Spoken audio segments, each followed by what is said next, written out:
This is the Mitt Romney theme song as he campaigns across the state of Michigan. His wife, Ann, campaigning, too, ahead of the Michigan primary. Mitt Romney was the governor of Massachusetts.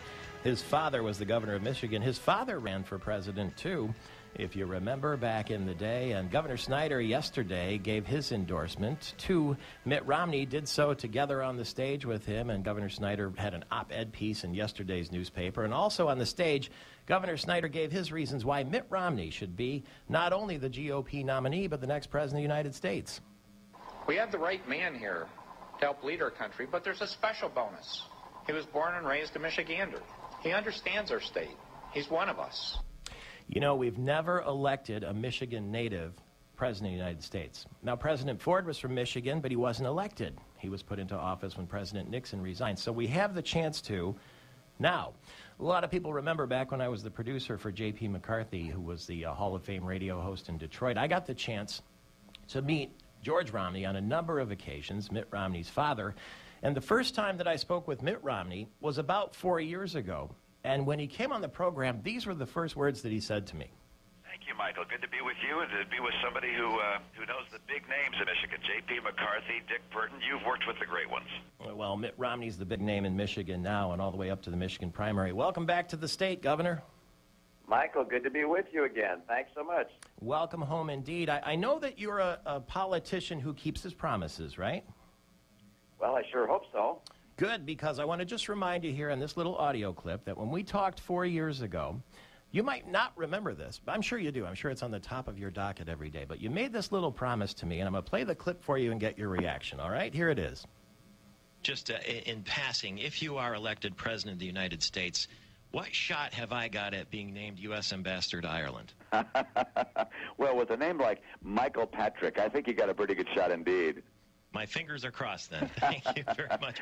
Now, I don't know about you. I interpret that as a promise, Governor. Oh, you have to live in the world of politics. That's just keeping people happy. That we're 1 month from St. Patrick's Day right now. The dream is over?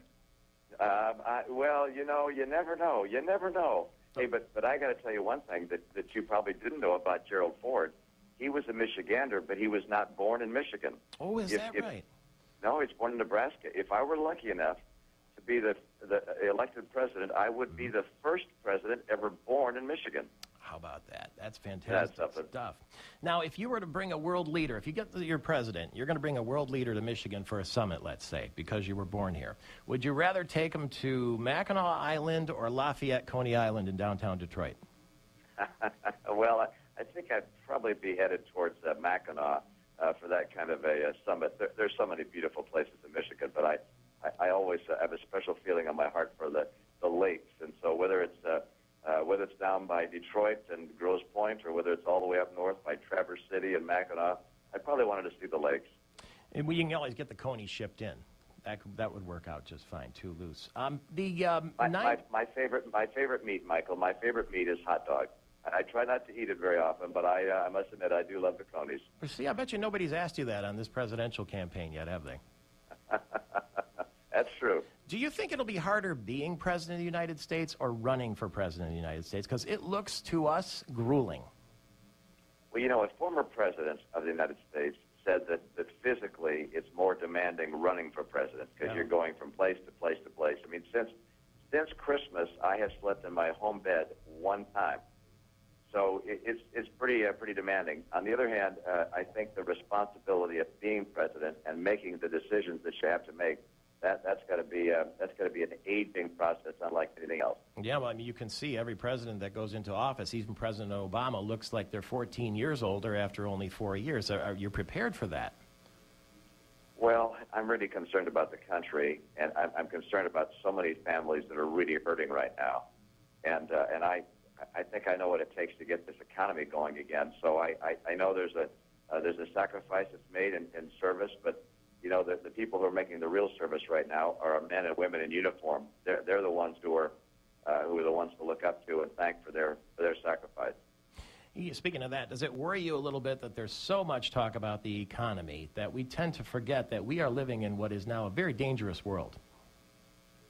You know, I think you're absolutely right. It does surprise me a bit that we don't talk about the change of leadership in North Korea, the extraordinary threat that Iran becoming nuclear poses to us and to the world, that Pakistan with its 100 nuclear warheads or more is in turmoil, that Mexico at our border is almost like a war zone along the border, the northern part of Mexico. We face some real challenges. China becoming stronger and stronger, so we ought to pay more attention to what's happening around the world.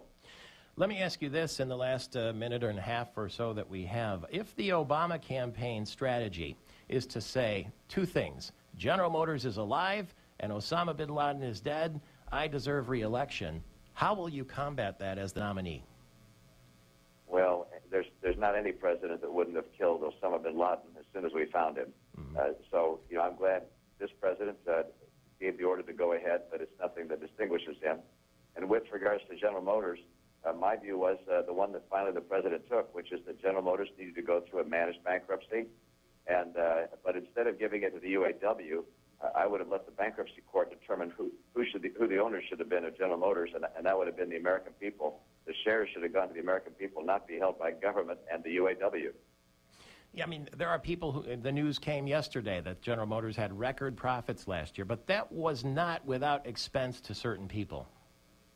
Well, there's no question about that, and it would not have happened without General Motors going through a managed bankruptcy, and that was something which I recommended from the very beginning. I said, look, don't just write checks. They've got to go through bankruptcy like other businesses do that get in trouble, lower their costs, and then come out of bankruptcy. That's the reason General Motors is profitable now, not because Barack Obama wrote them checks.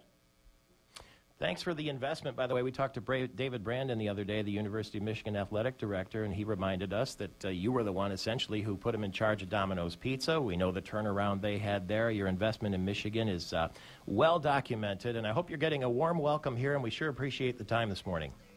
Thanks, Mike. I'm going to be with you. And I'm going to get sized for my sash when you make me ambassador to Ireland, okay? You get it ready. Okay. Happy St. Patrick's Day. Welcome back to Michigan. Thanks Mitt Romney.